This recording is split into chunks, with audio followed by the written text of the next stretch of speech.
खोटे रिपोर्ट तयार करून कोर्टाची दिशाभूल करून नेलेला आहे।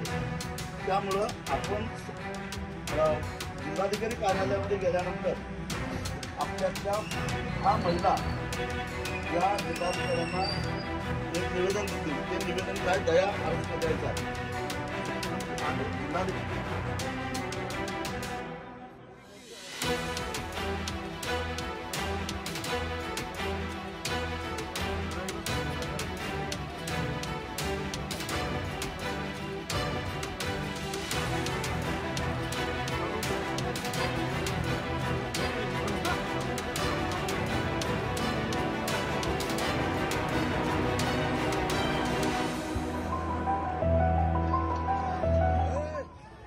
नियम कायदे धाब्यावर बसवून सेंट्रल झू अथॉरिटीचा कायदा मोडून गुजरातमधल्या जामनगरमध्ये जो वनतारा प्राणी संग्रहालय सुरू आहे तो पूर्णपणे बेकायदेशीर आहे। दुर्दैवाची गोष्ट म्हणजे पेटा या तथाकथित प्राणी मित्र संघटनेनं सगळं खोटं रेकॉर्ड तयार करून कोर्टाची दिशाभूल करून आमच्या माधुरी हत्तीनेला या वनताराच्या स्वाधीन केलेला आहे। खरं तर इथल्या कोल्हापूरच्या पशुसंवर्धन अधिकाऱ्यांनी माधुरी प्रवासाला फिट आहे, सुदृढ आहे अशा प्रकारचं सर्टिफिकेट दिल्यानंतर खरं तर जंगली प्राणी रात्री प्रवास करत नसतात, तरी सुद्धा बेकायदेशीरित्या रात्री 12 नंतर तिथून पुढे सलग 48 तास प्रवास करून माधुरीला वनतारामध्ये नेण्यात आलेला आहे। आणि म्हणून सुप्रीम कोर्टानं दिलेला हा जो निर्णय आहे तो काय अंतिम नाही।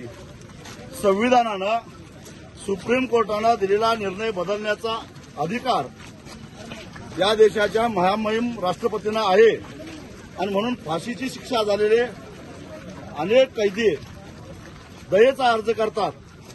आमच्या माधुरीला लिहिता वाचता बोलता येत नाही, पण तिनं तिच्या भावना व्यक्त केलेल्या आहेत।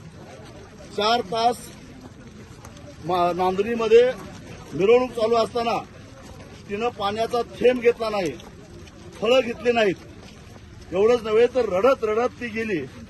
ज्या माधुरीनं आमच्या 742 गावांचे प्रमुख असणाऱ्या मठाधिपतींना रडवलं, स्वतः रडली। यावरून माधुरीला नांदणी मठ सोडायचा नव्हता हे स्पष्ट होतं आणि म्हणून माधुरीच्या वतीनं आम्ही सारेजण महामहिम राष्ट्रपतींना दयेचा अर्ज देण्यासाठी म्हणून जिल्हाधिकारी कार्यालयावर मूक मोर्चा घेऊन निघालेलो आहोत। हा मूक मोर्चा जिल्हाधिकारी कार्यालयाला गेल्यानंतर आमच्या बरोबर असणाऱ्या 10 भगिनी माधुरी हत्तीनीच्या वतीनं राष्ट्रपतींना देण्यासाठी म्हणून जिल्हाधिकाऱ्यांना दयेचा अर्ज सादर करतील आणि मग राष्ट्रपतींनी त्याच्यावर निर्णय घ्यायचा आहे। या मूक मोर्चाचं नेतृत्व कुणीही करत नाही। इथं कुठलाही झेंडा नाही, कुठलाही पक्ष नाही, संघटना नाही, जात नाही, धर्म नाही। हे केवळ तथाकथित प्राणी मित्रांनी आमच्या परमप्रिय माधुरीवर असा अन्याय केला आहे। या देशातल्या एका माजलेल्या उद्योगपतीनं आमच्यावर कसा अन्याय केला आहे ही कैफियत राष्ट्रपतींच्यापर्यंत पोहोचवण्यासाठी म्हणून ही हजारोच्या संख्येनं असणारी जनता मूक मोर्चा घेऊन निघालेली आहे।